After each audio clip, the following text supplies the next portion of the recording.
Assalamu alaikum students. I hope you all are fine and enjoying your good health. This is a time of English class.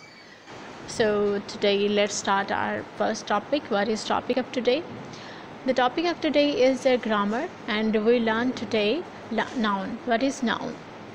A noun is a word that names something such as a person, place, thing or idea. In easy wording you can say this, and the name of any person, place, thing, object or any idea. This is called your noun. So how to use a noun in a sentence? In a sentence, noun can play the role of subject, direct object, indirect object, subject complement, object complement, or adjective, or etc. So it means that your subject or your object would surely be noun. So these are the nouns, and you can use these nouns in your sentences. There are different kinds of sentences. Move toward the next. As you know that 7 types of nouns are there. First is proper noun, second is common noun, third is collective noun, fourth is countable and uncountable, and abstract noun. After that you have concrete noun. Further we'll read the explanation and detail of these nouns. Let's move.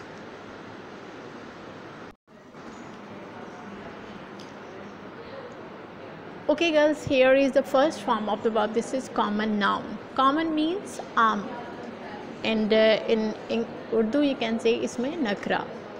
So you'll say non-specific people, places, things or ideas. Things, ideas, people or places, these are non-specific. It means they are not particular one. So these type of nouns would be called common noun. Example of it will be man, city, religion, etc. So these type of words will be known as common noun. The words that are not particular, that are not specific, these would be called common noun. Next example, students, you have here proper noun. Proper noun means that something that is specific or particular thing. So you can also say this, that proper noun is called in Urdu isme marifa. Specific people, places, things or ideas are known as proper noun. Example of it will be Albert Einstein, London, Pakistan, Allama Muhammad Iqbal, Qazi Muhammad Ali Jinnah. So all these things all these persons are important personality and famous personality, and proper noun these are. Okay.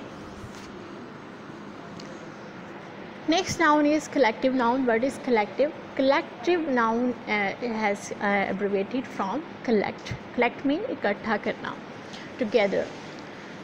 Refer to a group of things as one whole. It means that this is a one word in which you have a group of things. One word you have in which you have group of things like bunch, audience, flock, group, family, army. So as you know that in army you have so many soldiers, but army is a one word that contains the whole of the back of the soldiers. So it means that one word has the group of people.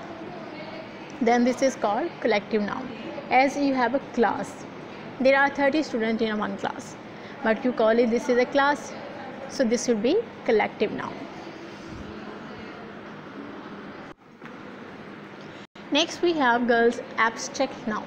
What is abstract noun? Something that you cannot perceive with your 5 senses. What are your 5 senses?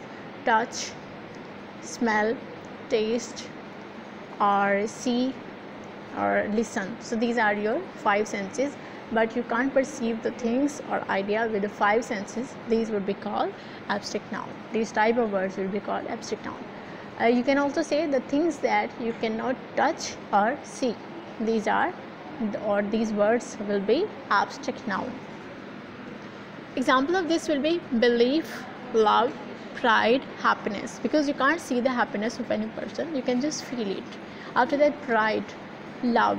These feelings are these feelings can be just felt, not perceived by your 5 senses.